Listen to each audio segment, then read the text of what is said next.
whatever nature. Yeah, this one. See. Yeah.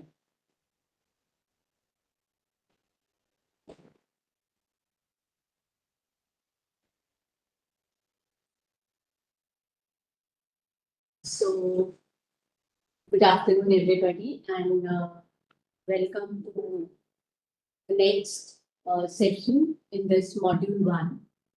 So, yeah. So, till now, we have discussed about basic solid state chemistry, general structures, some complex structures, the radius ratio rule, the factors that affect the crystal structure, and also in the last class, we talked about the structure property relationships, right? Okay. So, till now, we talked about how structure affect the properties in some of the specific cases by taking some specific examples. Okay. Now, one very important aspect of materials is the defects that exist in it. Okay. Now, it is virtually impossible to make completely defective material. Why is that so? Now, this particular topic and how defects can affect the property and what sorts of defects are there and how do we classify them and how do we study them. These are all the topic of discussion for today's lecture. Okay. So your today's lecture is based on, I'm not able you. Today's lecture is based on defects. All right. Okay. So what are defects? Simple colloquial English, defects are imperfections. So when we talk about solid state chemistry or materials chemistry, that is imperfection in the regular geometric arrangement of atom that we call as a 3D crystalline solid. There are imperfections, there are defects. Imperfections could be of any sort, and we'll talk about some of them. What are their types? And do they affect? Most certainly. They affect various properties, some general of their mechanical property, electrical properties, optical behavior, in fact, depends in a way a lot on defects. The chemical reactivity, the defective solids are more reactive. So these are the certain ways in which defects affect the property, and it becomes important for us to understand them, to know them. Okay. So as in human beings, the perfection is always boring because it doesn't really offer anything new. All of us, every human being, every living and non-living thing have imperfection, and that makes it unique and beautiful in our own ways. So real solids that we talk about are also like human beings, they're imperfect. And famous material chemist John Corrish said that it is actually the defects that make them interesting and impart the properties. What are we interested in? Properties, right? So what imparts properties actually makes it interesting. So defects, actually properties of any material, if broadly you ask me, is controlled by 3 things. First is the chemical bonding, all right? The nature of bonding, that decides the property, the crystal structure, we've talked enough about it. And third most important thing is defect. All 3 of these constitute the properties. So while we call them defect, the word defect in itself has a very negative connotation, something bad, but it's not bad.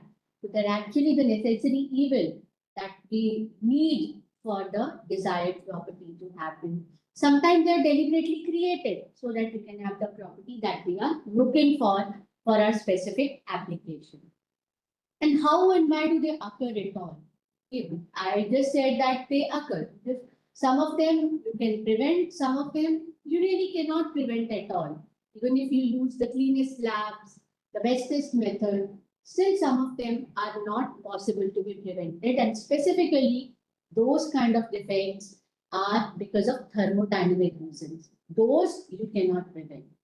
Sometimes the deformation of the crystal happens that introduces various kind of defects. They might not be due to thermodynamic reasons. Sometimes deformation, you're making a crystal or you're synthesizing a solid. So rather than suppose you synthesize it at high temperature, and rather than letting it cool slowly, you simply cooled it rapidly, just took it out from, let's say, 1500 to room temperature or dropped it into liquid nitrogen. that might cause defects because it did not get time to rearrange itself completely. Then, any external, I mean, this is a very general logical way of thinking, that any external perturbations like high temperature, pressure, radiation, these cause defect. Also, any disturbance during the synthesis process is obviously expected to cause defect in the material. Now, when we talk about defects in the solvent, what are the very, very basic defects? I will not even start with names and all. The basic thing is there could be some empty site, means whatever the atoms or ion or lattice point was expected to be at that point, it's not there. So when it's not there, we call it vacancy. And sometimes there are additional atoms or lattice points or molecules or let's say any ions, they are present at the site where they are not expected to be present. Those are called interstitial. So these are two basic things, vacancies and interstitials. Okay. So how do you classify the defect? First of all, why is it important to classify them? Somebody asked me, why do I need to classify them? For not just for defect, for anything. We'll study about phase transition in the next lecture.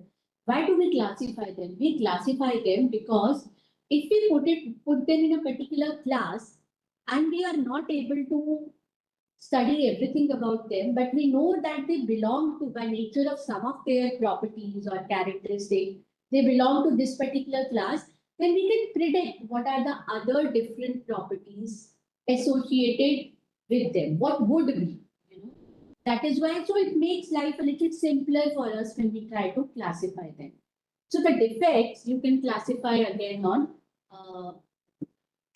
various criteria like thermodynamic factors. You classify them. Okay, these defects are the thermodynamic defects. Dimensionality. What is dimensionality? Based on their size and shapes. Intrinsic or extrinsic. Now, whether the defect is present in the material intrinsically and you cannot do anything about it, or it is introduced by extrinsic factors. Third, stoichiometry changes.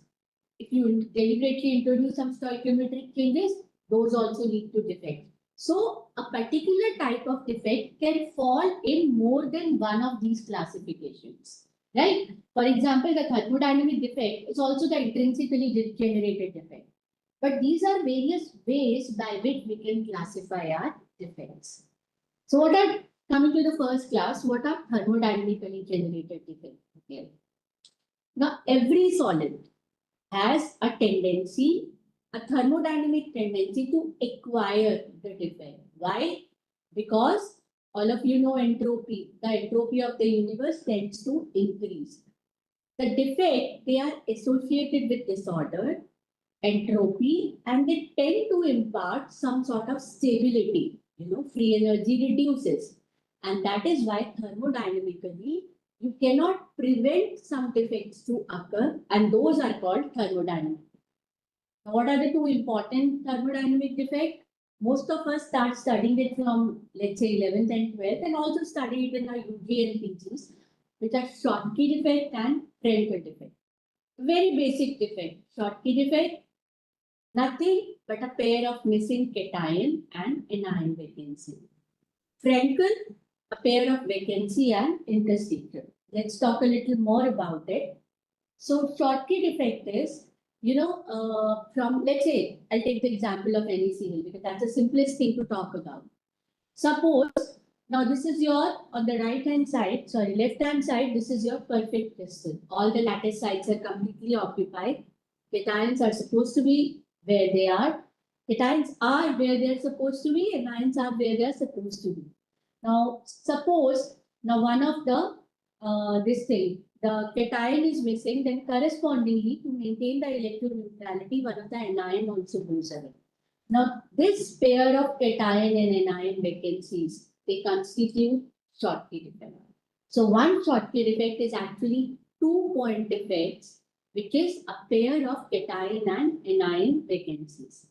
Now, because the number of anion vacancies is equal to the number of cation vacancies, so the overall stoichiometry, you started from NaCl, Okay, you remove one Na, one Cl. So overall stoichiometry, that is, stoichiometry is nothing, the ratio of the different anions. So ratio of Na and Cl will not be affected.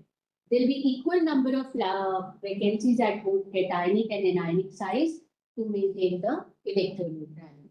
Okay. Frenkel defect, on the other hand, this also is composed of a pair, but now it is a pair of a vacancy and an interstitial. So what happens is, let's say it occurs in AgCl. AgCl is the poster boy of the solid that has got the Frenkel defect. Now this is the perfect lattice. Okay. So one Ag, it leaves its own site and move to an interstice. Okay. So this pair of the interstices and the vacancy constitutes a Frenkel defect.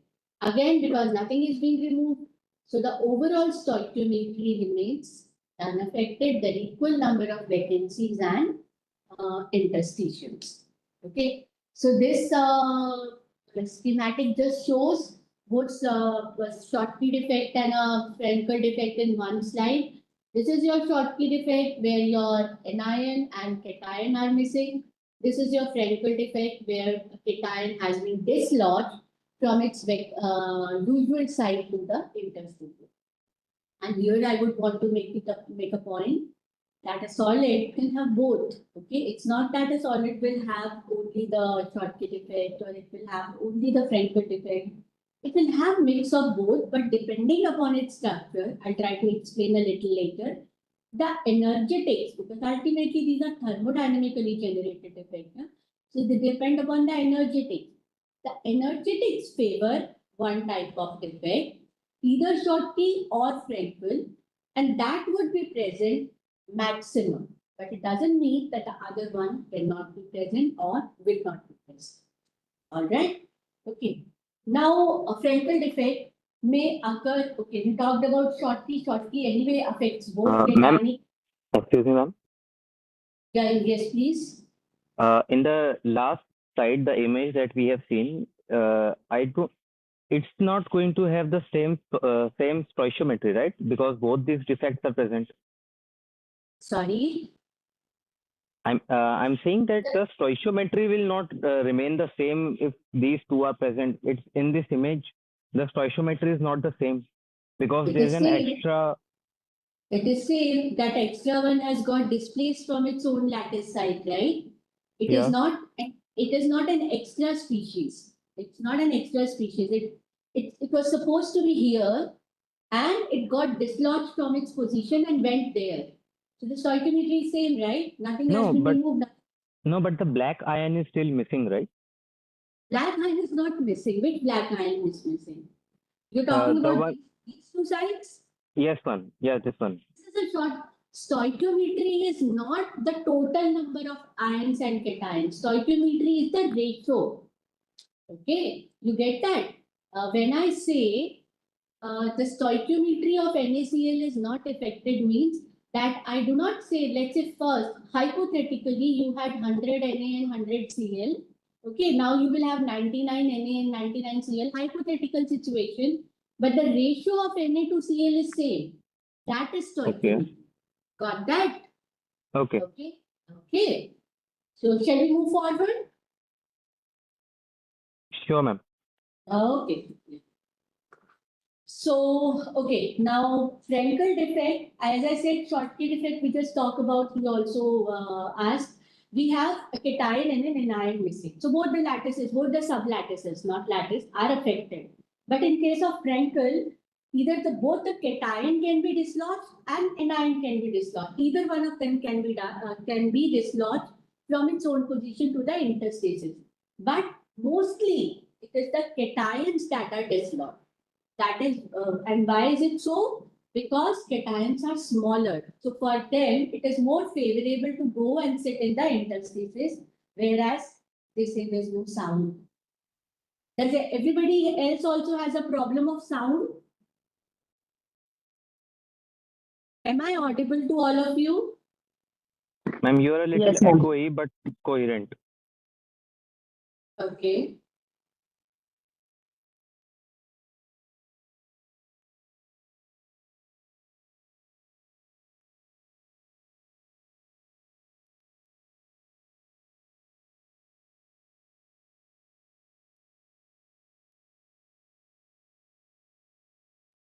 Okay, so I hope I'm audible.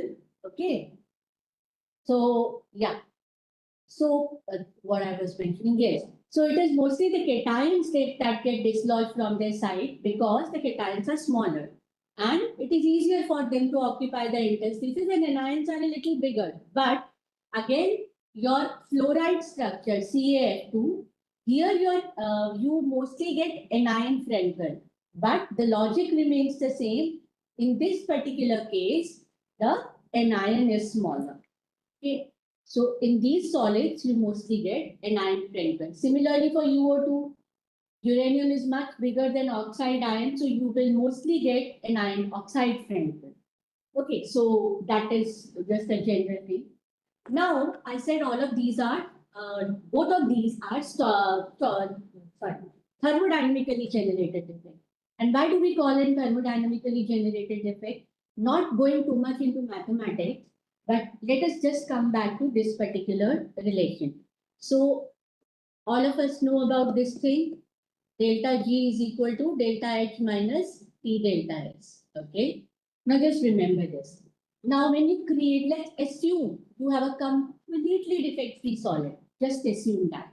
Now when you want to create a defect, vacancy or interstitial, ultimately Schottky and Frenkel are also the combination of vacancies and interstitial only, right? You want to remove one atom. Now, when you want to, let's say it's NaCl crystal, and you know that each atom is surrounded by 6 other atoms. If you want to remove it, what will happen? You will have to break 6 bonds, right? Now, breaking of bond requires energy.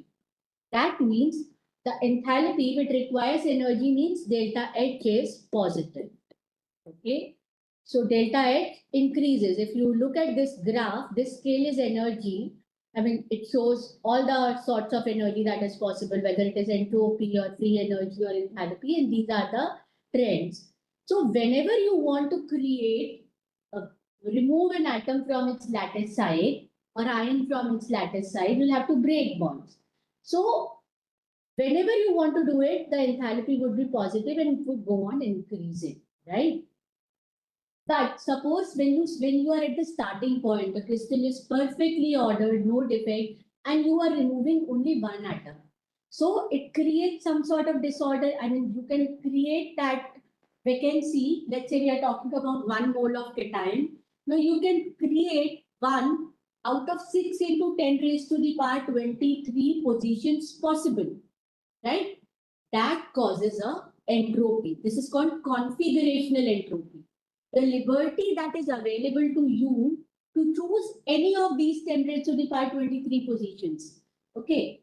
So what happens is initially it creates disorder. The entropy increases.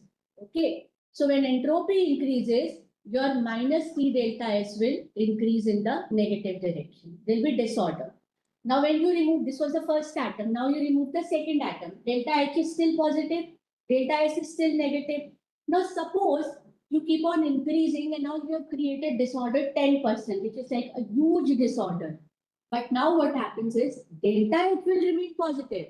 But because already there is so much disorder in the system that now if you remove another atom, the disorder would be created, but delta H will not be that much positive. Okay. So if delta H is not that much positive, the magnitude of this T delta S term would decrease. That means delta H will always increase in this direction. Delta S initially would have high slope, but then it will somehow, the slope shall start decreasing.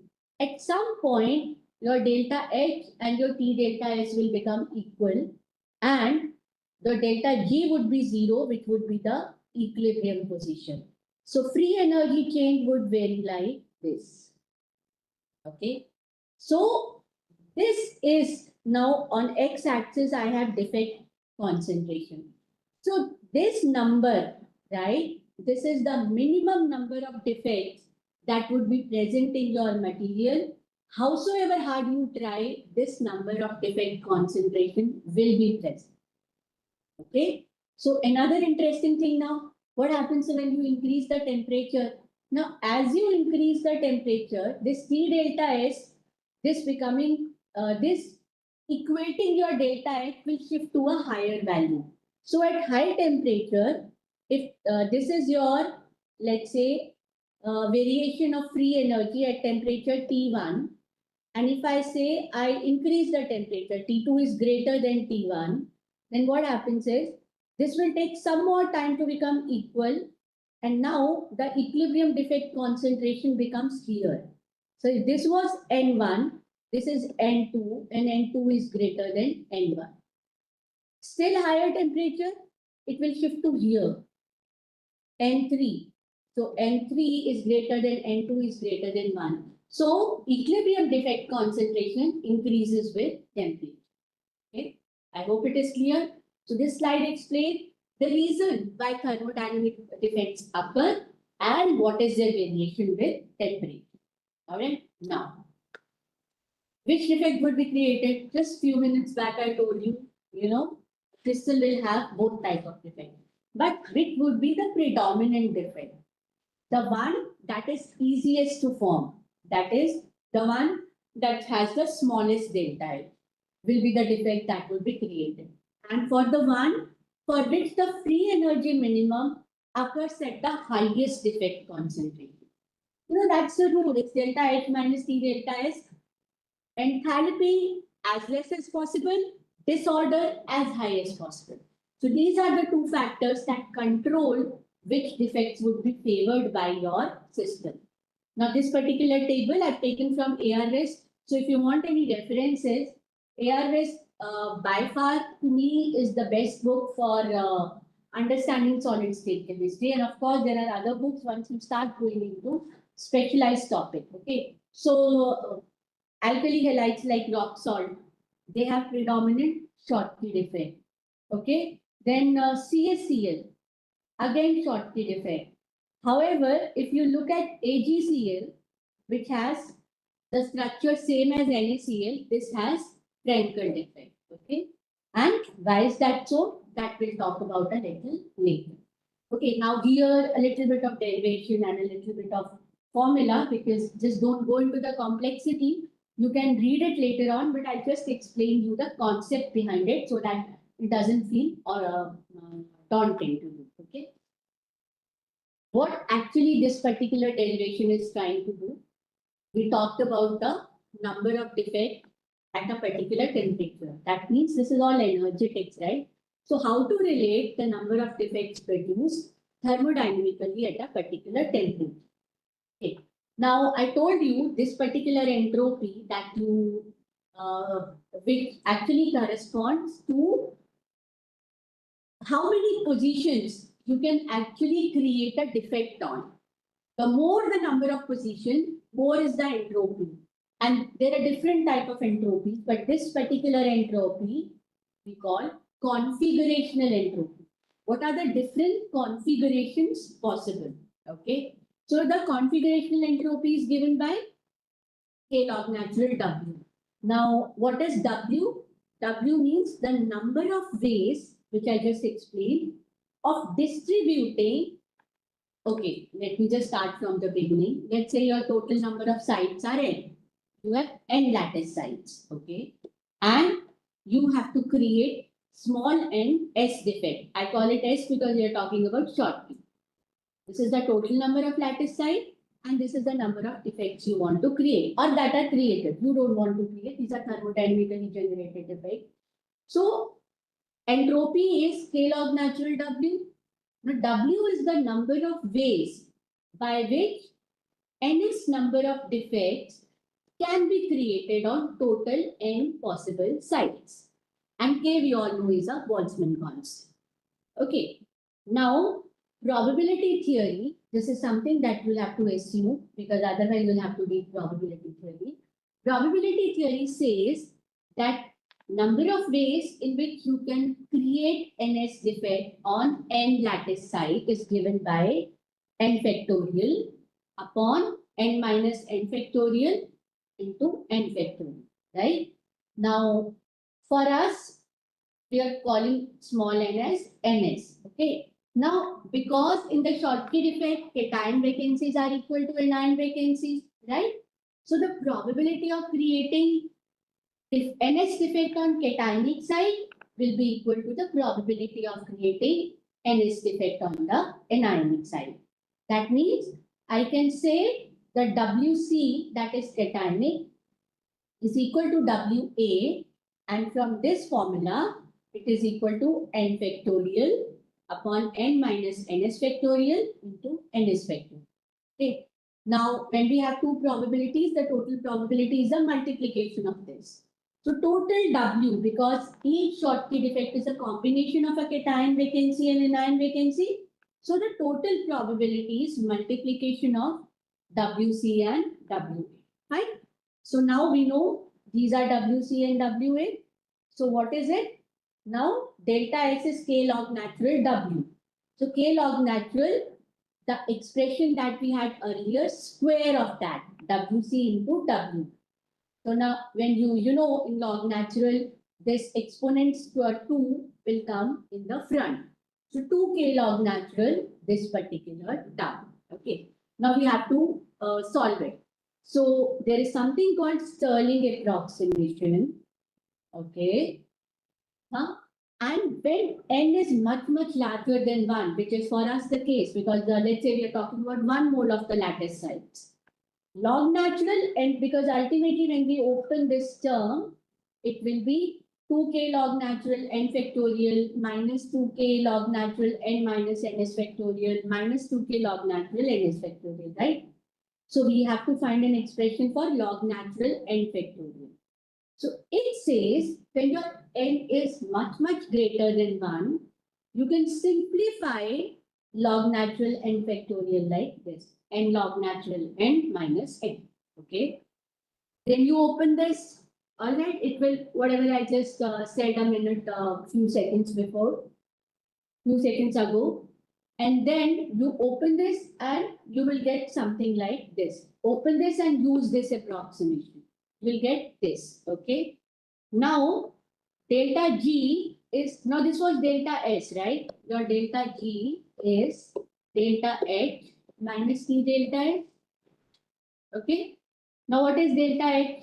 It is your NS, energy required to create one defect, enthalpy required to create one defect into number of defects. So, NS delta S minus whatever you had in delta T into this particular. All right. Now, at equilibrium, delta G would be 0. If delta G is 0, then at equilibrium, del delta G upon del T is 0. Right? So do that. You have to divide this expression by not delta G. We are talking about N here. Sorry. Because the graph, if you remember, this was between energy and number of defects. So we have to differentiate it with respect to number of defects. So to do so, differentiate it with respect to NS. This is something you will get. All right. Just go through it leisurely. It's the simplest thing. You just have to devote 2 minutes to it. Now, okay, simple differentiation. This is where you will ultimately come to. Delta H is equal to this, right? Now, N is much greater than NS. The number of defects are not even total 1%, right? So we can ignore this NS and you will be left with delta like NS. Okay. This is equal to N exponential minus delta HS upon 2kT. And if you want to do it in molar, you replace your Boltzmann constant by gas constant. I'll write it in the simple form here. Number of defects. Ultimately, when we started this expression, what did we want to do? We wanted to relate number of defects with the temperature. So number of defect NS is equal to N, that is total number of atoms available to you, exponential minus delta HS upon 2 RT if you are talking about mole, or 2 kT if you are talking about atom size. Okay. Now this 2 factor, this is very important. Where did we introduce this in the system? When we talked that WC is equal to WA. And we did total probability is the multiplication of this. Okay. But mind you, okay, for Schottky defect, this factor of 2 will be there. For Frankel defect, this factor of 2 will be there. But if you are calculating for simple vacancies and interstitials, okay, in metals, you will have simple vacancies and interstitial. You will not have Schottky defect there. Because metal, let's say iron metal or gold metal, gold, they will not have cation anion. They have simple one type of species, element. There, you will not have this too, because you will be talking only about the vacancy or the interest. Good. Okay. So this is how, if you know the temperature, if you know what is the energy required to create the defect, you can calculate the number of defect. Or if by some technique you are able to determine the number of defect, then you can calculate the energy density. So this is one relation that I will utilize later in the lecture, but this is just for your information. It might sound a little complicated, but it's not. Okay. Fine. Now, okay, take a minute's break. Ask any question if you want. All right.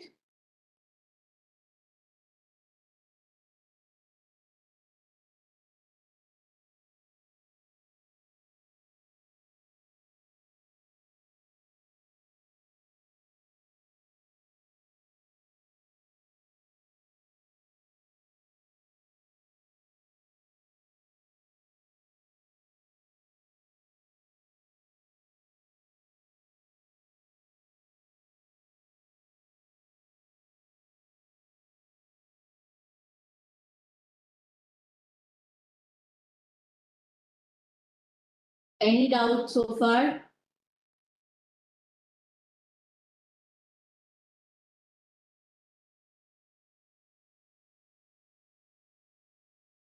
Ma'am, one thing to note. Hello. Yes, I can hear you. In the slide where you had referenced that table from AR West book, it showed that fluorides have a tendency to form anion Frankel defects. But you had mentioned that most crystals display cation Frankel if they are to show Frankel. So why anion Frankel specifically for fluoride? So most of this so cation Frankel defect is because cations are smaller. Okay, if you remember your RA by RB rule that we were discussing, okay, the interstices are always smaller, right? So because the cations are smaller, they are electropositive species. So that is why it is easier for them to dislocate and occupy the interstices or vacancies. But anions are bigger, For them, dislodging from their side and going into an empty side becomes difficult. By the same logic, fluorides show anion Frankel because there the anions are small. Okay, that is why if you remember, even in the structure, when we have anti-fluoride structure, your cations occupy the tetrahedron. But fluoride structure, it is your cation that make the lattice and anion go and occupy the tetrahedral holes. Because in fluorides, the anions are smaller. The logic is same. All right. Okay. Ma'am, So can you please demonstrate it with an example? I'm still little bit confused. With an example of a fluoride. I'll go to the very simple thing. Let's forget about any example. Suppose you have a solid made up of gray balls, and okay, why do I ask you to imagine? We have this particular slide. Now just look here. Okay. Now suppose this is your the small blue balls are the cations, and the bigger gray balls are anions. Okay. Now it is easier for the blue ball to go and occupy the interstices. But for the gray ball to get dislodged from its place and go and occupy some sort of interstices would be relatively difficult. For it to go and fit into the interstices, it will have to make much more adjustment, push the neighboring lattice points away, and that would be energetically difficult, right? I mean, for when you have the interstices are smaller than the lattice point. All right. Now, for a smaller ion to go and occupy the interstices, because the interstices are smaller, is easier compared to a bigger ion going and sit in the interstices. So when your cations are smaller, which is mostly the case, cation Frenkel would form. When your anions are smaller, which is relatively rarer case, anion Frenkel would form. All right. Okay, ma'am, understood. Thank you. So let's move to this. So I said, why is it that some sort of defects are possible and some are not? So we talked about two criteria. A, enthalpically it should be less taxing, and entropically it should be, more. The number of defects created should be more.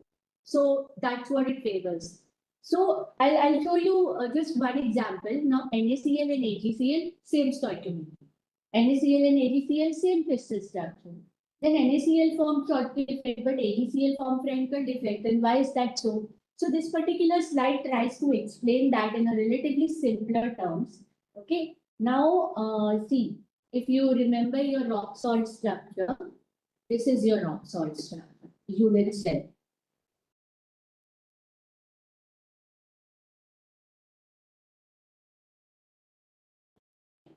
So imagine your cation is at the corners and face centers.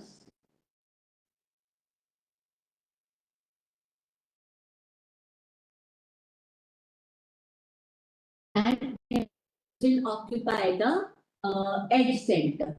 So these are anions. Okay, this is cation. You can imagine this is Ag. So it will be easier for you.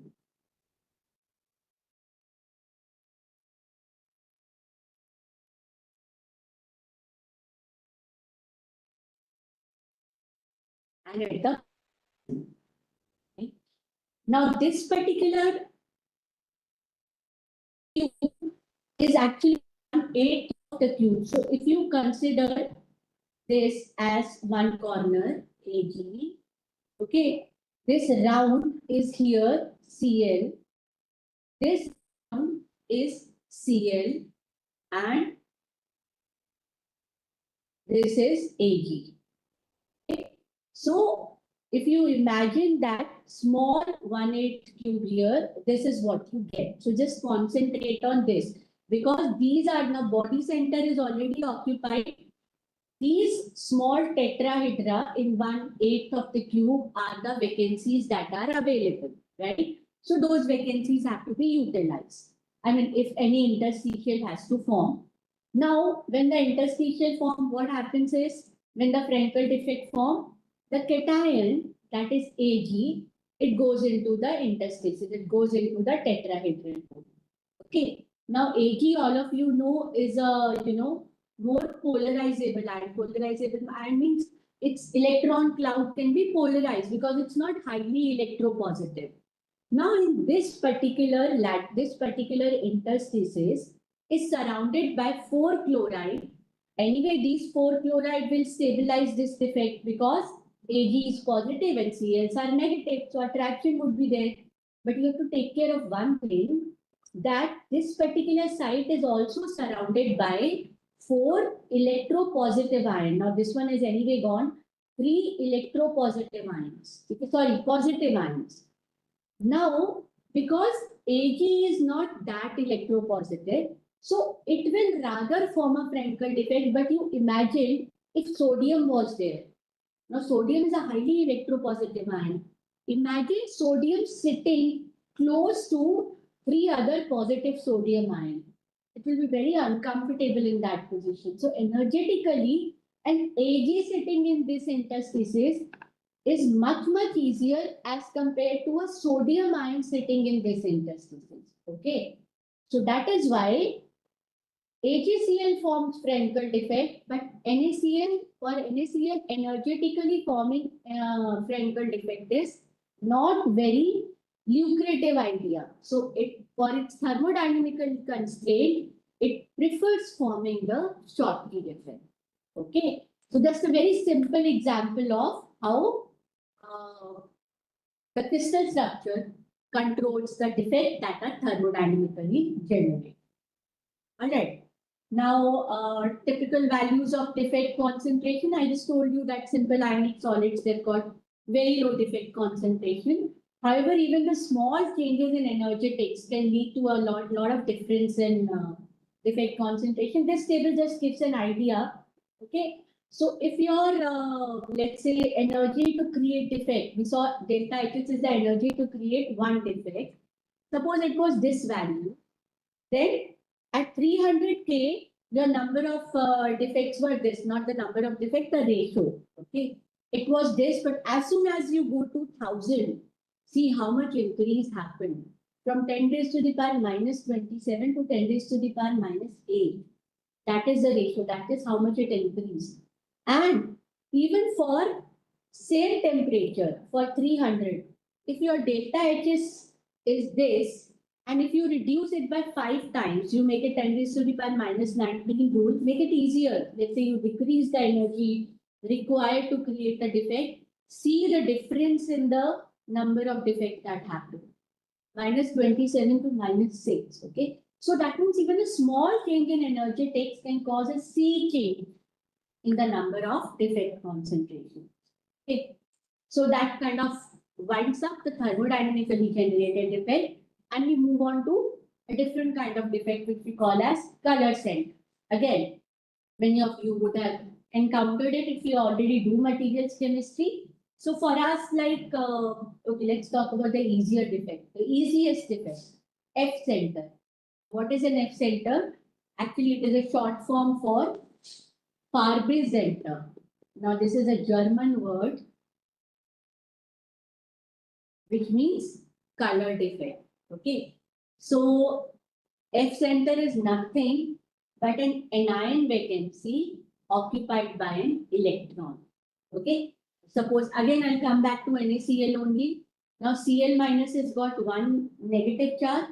So, what happens is one of the lattice side does not have Cl minus, but it has one minus. So, electron neutrality is maintained, but now the chloride ion is replaced by one electron. So, the textbook definition of F center is anion center occupied by, an anion vacancy occupied by a unpaired electron. That is F center. Okay. Now, how does it form? Like, why should it form? Mostly, it is the color centers are very easy to observe in the material. You know, most of the time, the solids which are not even expected to show any color, but they're lying in the lab for a long time, they acquire some sort of color. It is because of these defects only. So, one way by which F center is created is, for example, if you have an NaCl crystal, okay, simply expose it to sodium vapor. What will happen? The sodium will dissociate into, because you're heating it in sodium vapor, it will dissociate into sodium ion and an electron. Now, a chloride from the crystal lattice will combine with the sodium ion to form a NaCl, and it will deposit on the crystal lattice, forming the part of lattice. And this electron, because the electron neutrality has to be maintained, it goes and occupies that chloride, the place from which the chloride has come. Okay. So, electron diffuses into the crystal and occupies the anion vacancy, and that is called F center. Now, this imparts color on the solid. Why does it impart color on the solid? That is because it is a defect. Okay. Now, where does the color come from? You have a valence band and a conduction band. Okay. Or in other terms, you have the lowest occupied level and the upper unoccupied level. And the color always comes from whatever light is absorbed here. Now, when the defects are created in the material, especially these kind of defects, they create some levels which are intermediate to your band size. Okay. So what happens is this particular energy difference, this corresponds to visibility. So what happens is this imparts the color on the material. This NaCl crystal, if it has an F center, it will give it a, ideally it is supposed to be white. NaCl has got a huge band gap. It does not lie in the visible region. But if F center is formed, then there are some energy levels that are created, and the difference in those energy levels lies in the visible. Okay, and that it imparts the greenish yellow color. Okay, now one more thing I'll try to tell you now. F center disturbs the stoichiometry of the crystal. Why? Because your number of chloride are now one less than the number of sodium ion. I hope you understand that. If you earlier had NaCl, you heated in the sodium vapor. Now you have Na1 plus delta. Delta is whatever Na has combined with the Cl and Cl, or NaCl1 minus delta. Now the stoichiometry, the ratio of the cation and anion has been disturbed. So F center creates non-stoichiometry. Okay. Now, in other way, I just told you that they create the defect level within the listing. But this is also being explained as, if you remember your basic quantum thing, they say that you must have read about particle in a box theory. When there is a particle in a box, it has certain energy levels associated with it. And in case of an electron occupying the anionic vacancy, those energy levels lie in the visible way. Now, why did I repeated this? Why did I repeat this? Because there's another interesting thing associated with it. You know, NaCl, you heat it in sodium vapor. I told you you get F center. Now, NaCl, if you heat it in potassium vapor, then also you will get greenish blue color. Okay, what will happen is, here, rather than Na, potassium will dissociate it into potassium ion and electron. That potassium ion will combine with chloride to form KCl. KCl has similar rock salt structure. It will deposit on the crystal, and the electron will move and occupy the chlorine side. Okay, that means, and why the same greenish yellow color now, even though I've heated it in potassium vapor? I said the color is due to the energy level. The energy level are corresponding to the particle in the box. What is the box? The vacancy. The size of the box matters. Okay. And the size of vacancy will depend upon what crystal I am talking about. So the fact that Cl vacancy lies in an NaCl crystal is important for the energy level. That lies in the greenish yellow. Okay. Now F centers are also present in KCl. But the F center in KCl has a violet color. But now if you heat KCl in sodium vapor, or KCl in potassium vapor, or KCl in cesium vapor, it will not matter. It will always give you the violet color. So the color of the F center depends upon the crystal and not upon the vapor that you are heating in. That was effectively the point that I was trying to make. And how can you study F centers? Easy. We're talking about colors here. So you can study by UV visible spectroscopy. Also, it is an unpaired electron that is occupying some particular site. So when you have an unpaired electron, you can study them by PR, or we also call it as ESR, electron paramagnetic resonance state. Okay, so that is how it is. Also, the color center, I told you, when you heat it in some paper, you get F center. Now there are other color centers also, which are not F center, but they have some other mechanism, right? So they can be produced by heating your material in X-rays. Okay. For example, if any one of you have an access to XRD machine, or you do XRD, you try taking a long XRD run of your NaCl. What will happen is, when you take it out, it will have a slight color attachment. Okay. But that is not an F center. That forms by a different mechanism. So what happens there is, your chloride ion, because X-rays have much higher energy, it dissociates to form chlorine atom plus electron. Okay. But it exists as a cluster together. And how many lattice site it occupied, that defines the defect. So we'll see it in the next slide. Just remember, when X-rays fall on the material, chloride ion, there are many mechanisms. This is just one of the mechanisms. Chloride ion dissociate into chlorine atom and an electron. Okay. Now, when this is called, and this chlorine atom, it forms bond with neighboring chloride ion, forming what we call as molecular ion. Okay, you would have read about it. It's a molecular ion.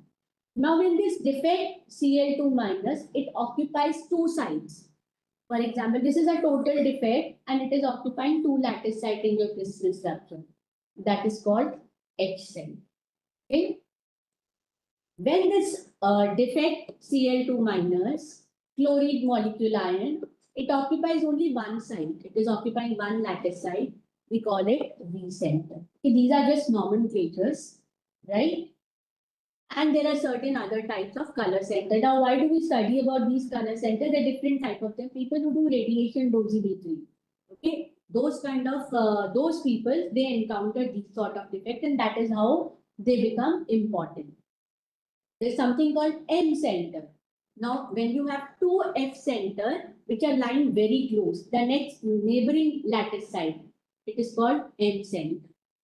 If there are three F center lying on a 111 plane, 111 plane is a triangular plane, that is called an R center. Okay.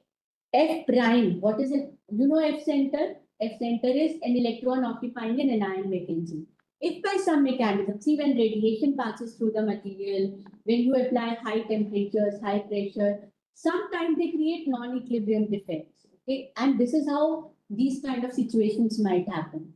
So F prime center is when rather than one electron, you have two electrons on one anion vacancy. That is F prime center. Then there is something called Fa center. Now in F center, let's say you're talking about sodium chloride. At chlorine site, you have an electron. And this chlorine was surrounded by 6 sodiums. Now let's say out of that sodium, 6 sodium, 1 was potassium. It might happen, your reactant might have an impurity, right? Or you heated it in potassium vapor, it might happen. Then if one of the cations surrounding the F center is a heteroion. Heteroion means it is not sodium in sodium chloride, potassium has seeped into it. So out of these 6, if there are 5 sodium and 1 potassium, that is one heteroion, then that F center is called Fa center. And how will it affect? Obviously, it will affect the energy levels and the color. So just a brief description about the color center to make you acquainted with what sort of color centers might be present in the system. Okay, I'll take a minute's break and any questions, please, before we move on to the next subtype.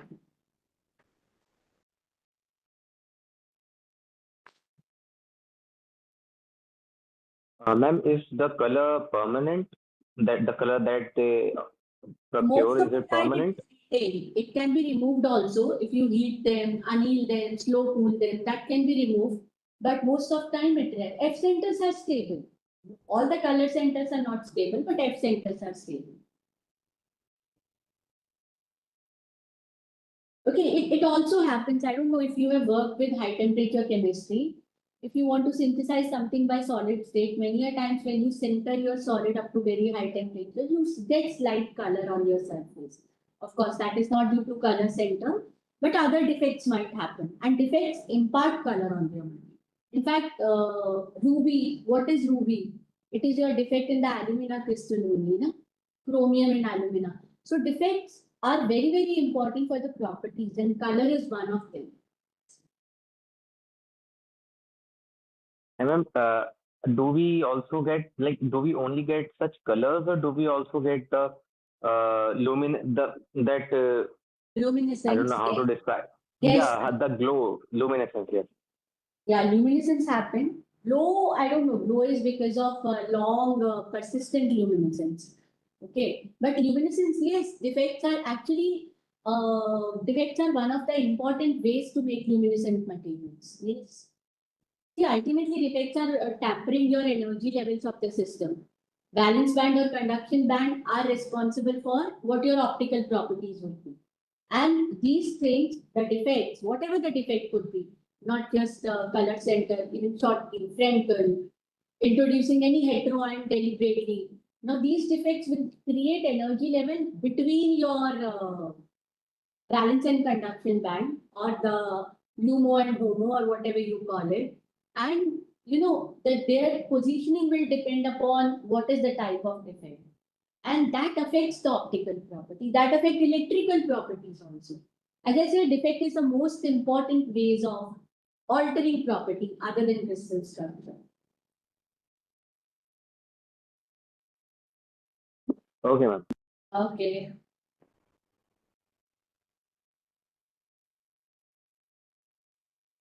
Also, next time, whenever you ask question, it Hello, would madam. be really good. Hello, yes. Madam, what is the meaning of zero dimensional defect or point defect and other? So we'll come. I'll start this. Can you please mute yourself, or maybe where if you're somewhere outside. I'll discuss this. I'll start that now. Okay.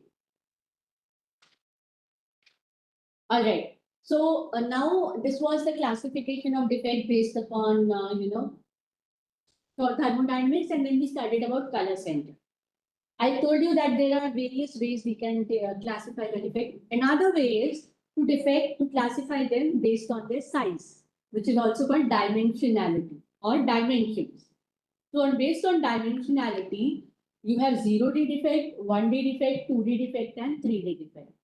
So as the name suggests, they're very self-explanatory name. 0D defects are point defect. Okay. Actually, point defects means the defects does not occupy more than one lattice site. Okay. For example, vacancy, it is occupying only one lattice site. Interstitial, one lattice site. Short key, each short key is occupying like each cation and each anion. So lattice site, one lattice site, they're called point defect. Frankel, one lattice site, or color centers. They are also, we talk about the lattice site, the localized defect. Those are called 0D defect, and they're also called point defect because we can define in terms of the points. Okay. Then you have one dimension. Again, as the name suggests, they occupy a row of point defects. They extend in one dimension, like a line. And that is why they are also called line defects. There are many combination of line defects possible, but two most important are edge dislocation and screw dislocation. And that is why line defects are also called dislocations, plane dislocations. Okay. 2D defect, again, as the name suggests, they are spread over a two-dimensional area, like, the surface and all. The various 2D defect, they're called surface defect also. And those you have heard about, grain boundaries. Then you would not have heard about twist boundary, tilt boundary, stacking fault, twin boundaries. We'll talk about them in short. Okay. 3D defect, they occupy a volume, as the name suggests. They could be pores, cracks, bubbles. Those are the defect that we are. They're more macroscopic kind of defect. Okay. Now, dislocation. Name suggests defects in one dimension. Or if you can imagine, point defects arranged in one line. That is one defect. Okay. Now, the Schottky defect and Frankel defect were thermodynamically generated. So they cause the lowering in free energy. But 1D defect or the line imperfections, they are not thermodynamically generated or thermodynamically stable defect. Wherever they occur in the crystal, they in fact raise the energy of the system. Okay, they are not stable. But once they are formed, unless you make an extra effort to remove it, they stay. Many a times, we also intentionally create the line defect because we want to alter the mechanical property. We'll talk about that. Okay, and how can line defects be created? So whenever a material is deformed, whenever you are synthesizing a material, rapidly heating or cooling it, line defects might happen. Okay. So, as I mentioned, they are not thermodynamically generated and the enthalpy increases more rapidly than entropy. So, they are associated with high energy. As I said, there are two types of dislocations or the line defect, edge dislocation and screw dislocation. Let's talk about them. Okay. Now, in this particular thing, we'll use a little bit of imagination when we talk about edge and screw dislocation. So, what is an edge dislocation? Okay, now you consider this cube. All right. So I can also think of it as the planes running parallel to each other. They're parallel to each other. Now what happens is, sometime it might happen during synthesis or deformation of the crystal. A plane started from the top, but it did not reach the bottom. It somehow ended midway or partways. Something like if you can really observe in this figure. Okay. All the planes are starting from the top and going to the bottom, but this one, it kind of parted midway. It did not reach that.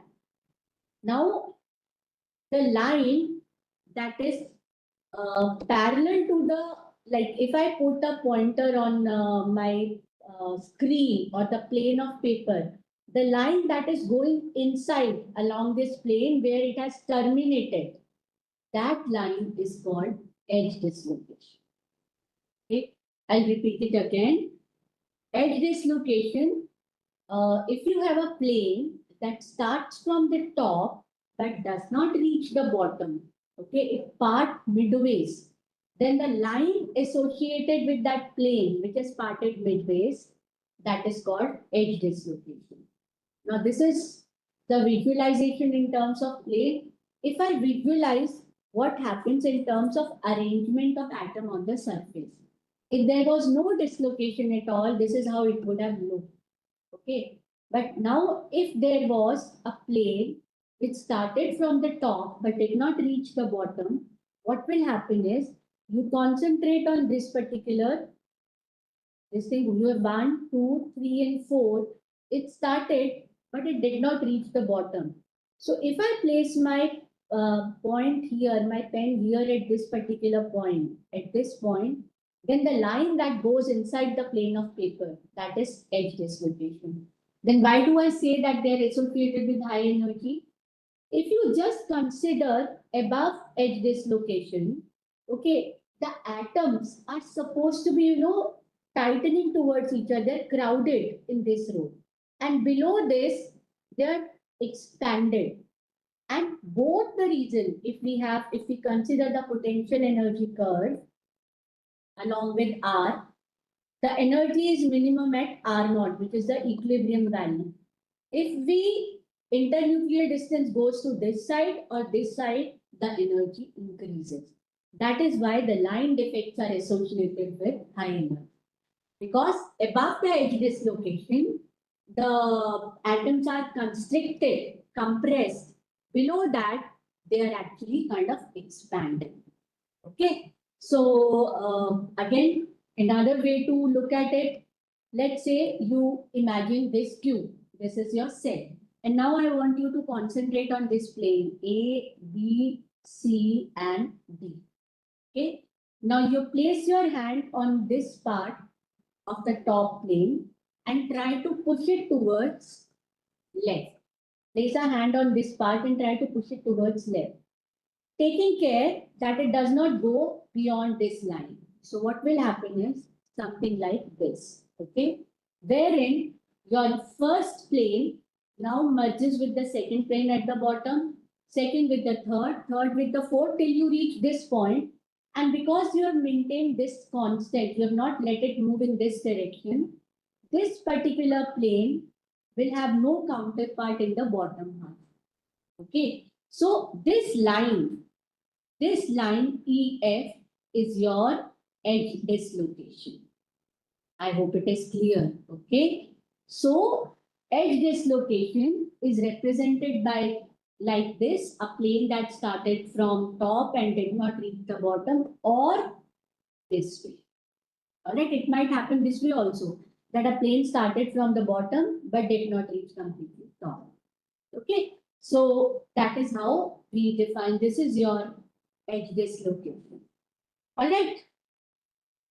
Okay, now because everything we need to quantify, right? How generally these kind of concepts are used by metallurgists. Okay. So how do they define? They define by something called Berger's vector. Berger's vector is nothing but it is a measure of the lattice distortion that has been caused by presence of some distortion has happened, right? When the edge dislocation has happened, when a plane is not getting completed. So some lattice distortion is happening. So it is a measure of that lattice distortion. How do they measure it? Again, consider this figure. Now This is what I told you. This is the arrangement of atom on this front plane. Okay. Right? When you have nothing, no defect at all, let's say you start from point P here. Okay. You go, let's say 4 atomic or 1, 2, 3, 4, 5 atomic internuclear distance, you reach this point. Then you go towards right, you reach this point. Go towards bottom, you reach this point. And if you again move 5 internuclear distance, you will reach at point P. But suppose there was a plane, it was, you have an edge dislocation. A plane was not going to the bottom. You start from P, move 5 internuclear distance, you will go this point. Again, you will reach this point, you will reach this point. But now if you move again 5 internuclear distance, you will not reach at P, but you will reach at Q. Okay. So to come back to the original position, you will have to move a distance backwards. And that distance is called Berger's vector. Okay. This is the quantification of the edge dislocation. And if you remember that I told you this was your edge dislocation, the plane that is going inside, the line that is going inside. So in that case, if I place my pen at this point, then the edge dislocation is going inside the plane of the screen or the paper. But the Berger's vector is in this direction, right? This. So Berger's vector is perpendicular to edge dislocation. We have to travel to reach the original point, and it is perpendicular to edge dislocation. Always remember this. Okay. Screw dislocation. Now, what is screw dislocation? Again, it's not similar, but you'll have to be with me to understand it. What happens is, consider this cube. Okay. Now, plane into half like this. Now on this plane, you place your hand and apply a stress in this direction. Okay. And now let it move. Don't restrict it so that it will go somewhere out here. Okay. Now imagine what is actually happening is this particular part is constant. This is constant, but somewhere from here, you have actually caused, I'm assuming, I'm saying hypothetical, it's not always that first plane is coinciding with second. It is actually only a fraction of movement. Let's say your first plane here coincides with third and so on, and you're letting it move. So if you kind of imagine it in this direction, now I'm describing the planes in terms of atom. Okay, this was earlier what was there? The 1 was bonded to 2, 2 was bonded to 3, 4, 4 was again bonded to 1. Then 5, 6, 7, 8. So they were like a square, parallel square. But now when you have applied this stress, what has happened is 1 is still bonded to 2, 2 is bonded to 3, 3 is bonded to 4, but 4 is now bonded to 5. Okay. 5 to 6, 6 to 7, 7 to 8, but 8 is now not bonded to 5, it is bonded to 9. So it is like a spiral staircase that we see in the old Hindi movies. No, you have a pillar and then the staircase revolves around it. So that pillar across which this deformation occurs, this is called screw dislocation. And why is it called screw? Because if you imagine the way you rotate the screw, when you kind of want to tighten it, this is how it moves. So if you have a screw dislocation here, the atoms are arranged like this along the screw dislocation. Okay. So this is your screw dislocation. And if you want to look in terms of atom, okay, Berger vector. Now we have to describe the Berger vector for this. Now this was the undistorted cube, okay? So everything was fine. You have this cube if you want to, let's say, I just want to note 4 points across screw dislocation. But when you have a screw dislocation EF, what happens is, now your square becomes like this. this, and this. So you have some sort of a step here. Okay. This step is the measure of Burgers vector. Now here, if you remember from your earlier slide, your Burgers vector was perpendicular to your edge dislocation. But in this case, your Burgers vector, which is going here, and the screw dislocation is also going here. So in this case, the Burgers vector is parallel to the dislocation. Edge dislocation, Burgers vector is perpendicular. Screw dislocation, Burgers vector is parallel. So edge dislocation was denoted like this or this. The screw dislocation is denoted by this or this. All right. So I know that's, not a very straightforward thing to understand, but this was over the years I've been teaching these two, and this was the easiest way that I could find. But as I always say, I'm very happy to come back to any topic and discuss it again if you all feel it out. Okay. Now, how can the dislocations be removed? They can move across the crystal. How can they move? Simple. Either you apply stress or you increase the temperature. What will happen when you apply stress? You are trying to make your plane move. But when you are increasing the temperature, the atoms vibrate with a higher amplitude. And when they vibrate, they tend to move. How do they move? Let us see. Suppose this was your initial situation. This is the plane that is stopped in between, and this is your edge dislocation. Okay. So when you apply stress in this direction, okay, what will happen is, now this is how the atom arrangement look like. Now this is incomplete. You apply stress in this direction. Now this bonds to this, and now this bonds to this. This stays hanging. So what you have is this position. Now this plane is incomplete. Again apply stress in this direction. Now even this one bonds to this, and this bonds to this, and it has moved towards this. Okay. And then you keep on applying. What will happen? Ultimately, it will reach the surface of the crystal. And once it reaches the surface of the crystal, it is not really disturbing. You cannot call it a edge dislocation, a line defect now. Now it is a 2D defect. Okay. So the dislocation has moved out of the crystal. Right. So how can we remove dislocation? They can be removed by heating the crystal to higher temperature. Why? Because the atoms would vibrate, and when they vibrate, there is a possibility of forming the bonds. Okay. So you can remove them by heating the crystal to higher temperature. Thermal energy will allow them to cancel or move out of crystal. Also, remember your, okay, let's not discuss about this. Okay.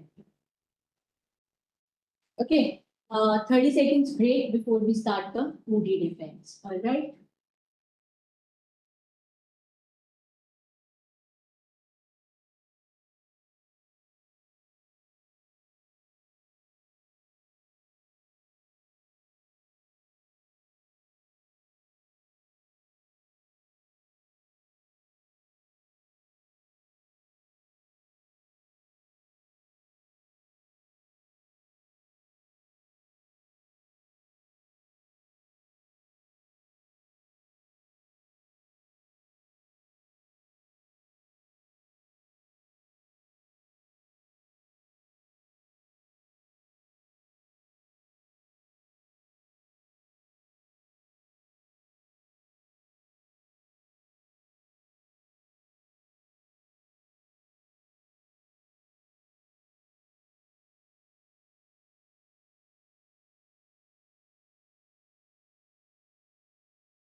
Okay, so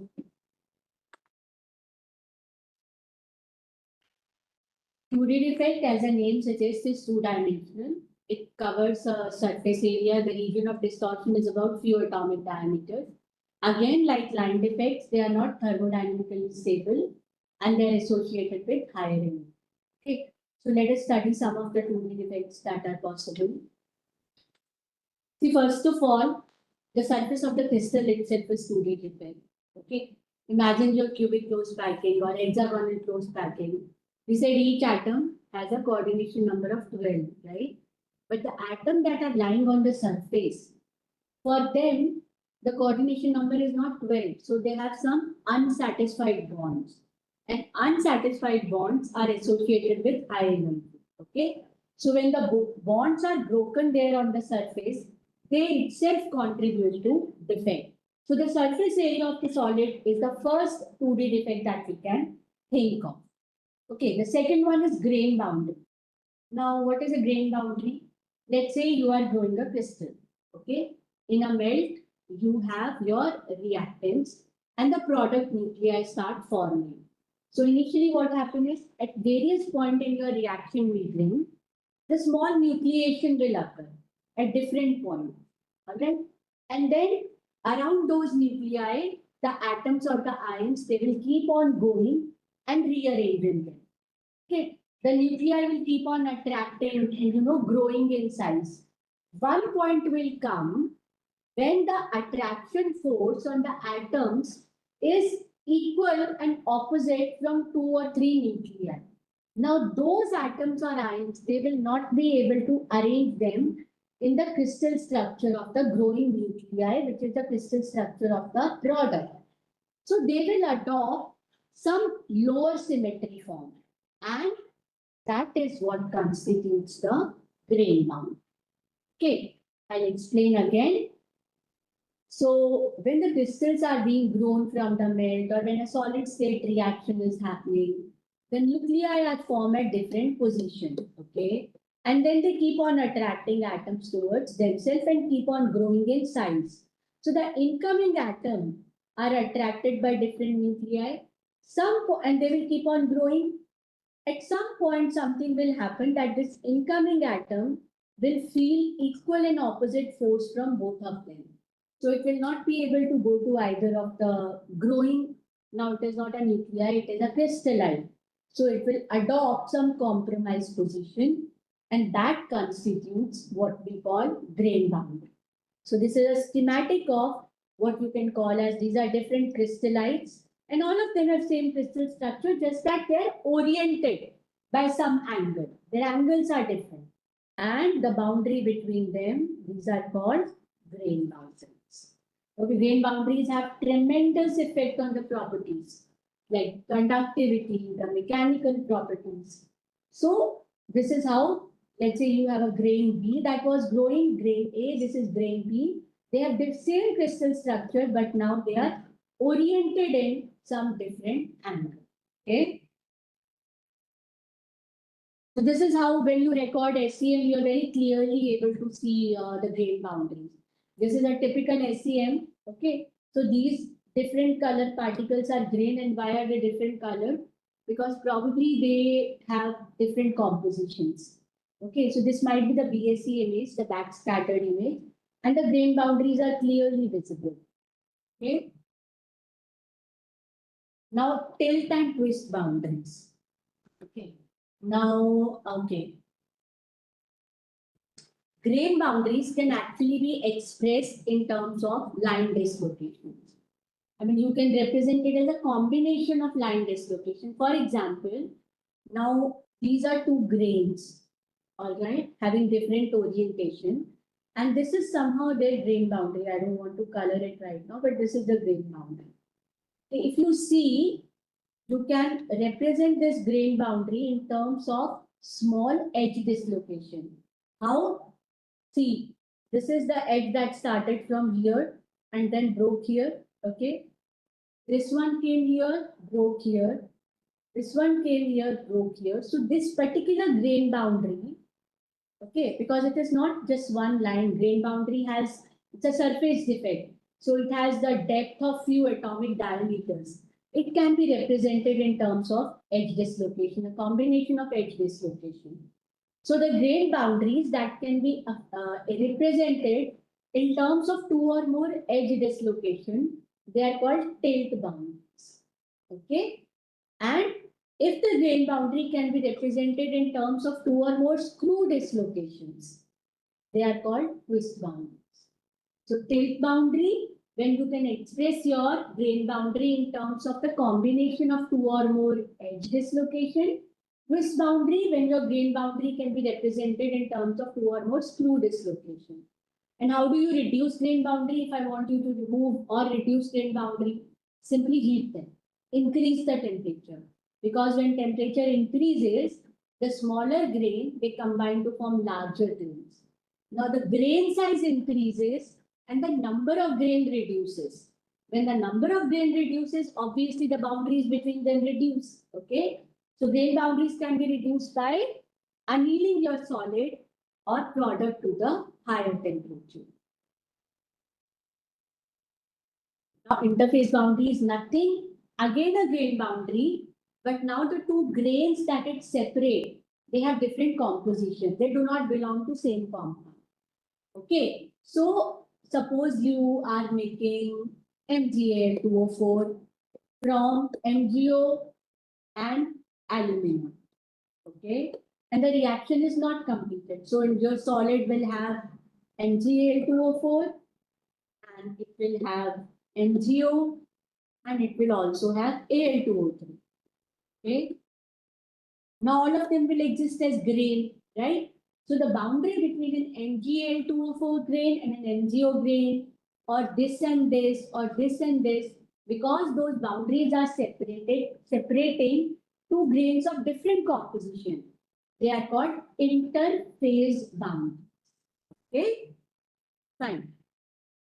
Now high and low angle grain boundaries, as the name suggests, is, as I told you, the grain boundaries, in case of grain boundaries, the two grains, they have same composition. It's and crystal structure. They are simply oriented by some angle. When that angle of orientation is less than 10 to 11 degree, they are called low angle grain boundary. Otherwise, they are called high angle grain boundary. Why so much classification is there? Because they affect the mechanical properties. An example that I found from the internet was, suppose these are the grain boundaries, these pink color ones. Okay. Now they have tried to show the orientation of this crystal on top is this. Okay. And orientation of this crystal is this. So this is the angle between them. Similarly, for this grain and this grain, this is the orientation of this particular grain, and this is anyway the orientation of this, and this is the angle between them. So this is a small angle grain boundary, and this is a low high angle. Okay, I hope it's clear. So the angle of misalignment, that is what in the easier terms. Okay, now this is the typical microscopic image of how the grain boundaries look. And these are the real images. So if you see, these are the grain boundaries. Okay, so basically the arrangement of the atom in this region is not same as what it was here and here. That is why they are called grain boundaries and not the crystalline material. Okay. Twin boundary. Now this is very interesting. Twin boundary, as the name suggests, always occur in pairs, twins. So what it does is, twin boundary acts like a mirror. Okay. So twin boundary introduces a defect in the crystal structure, and with this defect is undone by the second member of the twin boundary. Example is, suppose this is your crystal structure. This is one member of the twin boundary, this is other. Okay, they occur in twins. So this brings some misalignment in the crystal structure. Like rather than going here, it comes here. It comes here, okay? Right? It comes here. Sorry. And then the second member of the twin boundary, it undoes. So now the crystal structure is again continued. So what happens is, 2D defect across the structure is the mirror image. Now, across this, the structure is the mirror image. And when you place two mirrors, then the structure is again thin. Okay. They occur in pairs so that the changes brought about by one are undone by the other. Okay. A twin boundary, it is also a planar defect, obviously. It is shown where a displacement of atom by stress, it reorients the volume of crystal. See, the volume, the structure is reoriented, but it is undone by the second member of the twin boundary. Okay, so that was twin boundaries, and the other one, and probably the last one of the 2D defect, is stacking fault. Stacking fault is again very easy to understand. Do you remember your CCP packing, ABC packing? Okay, and what was HCP packing? ABAB. All right. Now suppose you have a ABC packing, which is shown here. Okay. Somehow during crystal growth, if it happens is that one of the C layer is missing. This particular layer goes missing. So what will you have is ABC, AB, rather than C. Now again the AB comes because the C layer is misplaced. Okay. And then it is again ABC. So what happens in the entire CCP, this particular region, ABAB, is actually HCP kind of packing. Okay. So this is an HCP region existing in the CCP packing. Now, because this is nothing but the fault of stacking of layers, right? So this is called the stacking. Okay. I hope this is clear. The stacking fault happens when there is due to the faulty stacking of the closed packed layer. And it occurs during crystal growth, and it can also evolve from other defects. Those defects can agglomerate or something to cause the fault in stacking. And you have one sort of packing in actually the bulk other sort of. Okay. Now bulk and volume defects. These were 2D defect. Bulk and volume defect. Their volume, so they are three-dimensional in nature. And they are, of course, always introduced during processing and fabrication conditions. When you're casting or you're forming or you're making sheets or anything, and they are like pores, you always observe pore. If you take a polycrystalline material, let's say a piece of iron and record SCF, you will find pores. There'll be cracks, there'll be foreign particles. The impurities also, they occur as clusters. But the bubbles, they are all three-dimensional defect. They're always stress lasers, and because deleterious effect to the mechanical property of the solid. Some cases, the foreign particles are deliberately also added to strengthen the solid. And this is called dispersion hardening. What happens is you add impurity particles, which are 3D defects, and they somehow go near the dislocation and they prevent the movement of dislocation. Now, when the movement of dislocation is prevented, that increases the mechanical, the strength, the hardness of the material. Okay, so that is how it is. And how do we study various kind of defect? Point defects can be studied by conductivity studies, UV visible, like your F center and all.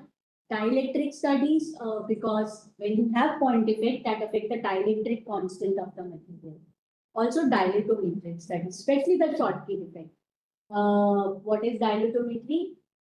It is a technique to measure the thermal expansion. So in very simple terms, you can understand that if you have, let's say, a vacancy present in the material, and you try to create, and if you have an open space somewhere, and whenever you heat a material, it will cause an expansion, right? And if you have kind of open space, that open space will try to buffer that expansion, because it will not expand as much. It acts as a buffer, it gives a buffering effect. Because of that, the vacancies or the interstitial in a similar way affect the thermal expansion of the material. So if you measure the thermal expansion, the defects can cause them, and thus measuring the thermal expansion either by a dilatometer or by XRD provides a good way to study point defect. Okay. 1D and 2D, because they have higher dimension. No, these are 0D defect. So seeing them by microscope is not that easy. But 1D and 2D defect, they are big dimensional defect. That you can observe by electron microscopy, SEM also. Some cases, SEM, TEM definitely would give. In most of the cases, SEM also give. And optical microscopy. Color center, because here we are dealing with color.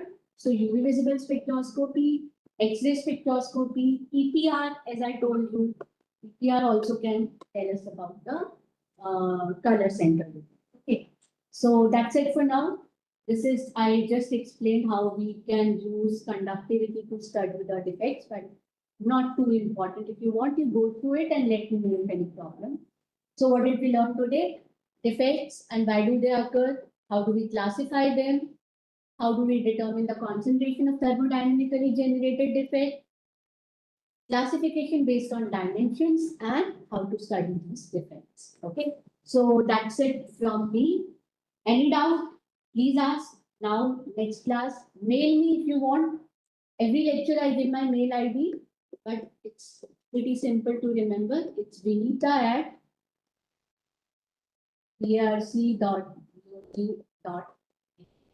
Okay.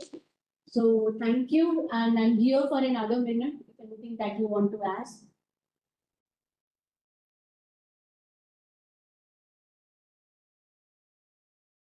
I think there was one question in chat box. Whenever you'll increase temperature, of course, beyond certain temperature, many things might happen. Phase might change, or sometime material might dissociate also. But generally, the kind of temperature that I'm talking here, which is called here for annealing the defects, for removing the defects, you really need not go to very high temperatures. Okay. So, of course, you then have to know what is your material, whether that high temperature should not be more than its melting point or its phase transformation temperature. Those things you have to take care. Mostly annealing of defect is carried out at low high temperature, let's say 100, 200, 300. For a longer period of time, you just let it be at that temperature, and it is possible to kind of get over the grain boundaries or other 1D defects. Yeah.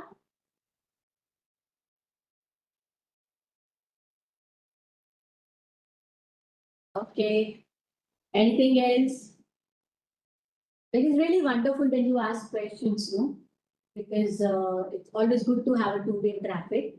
But yeah, you are. I also understand that 1.5 hour maintaining concentration is also not the easiest thing, probably. So I totally understand it, and I really appreciate and I would welcome. If there is any other question, please come back to me next class or just mail me. That's the easiest thing. All right.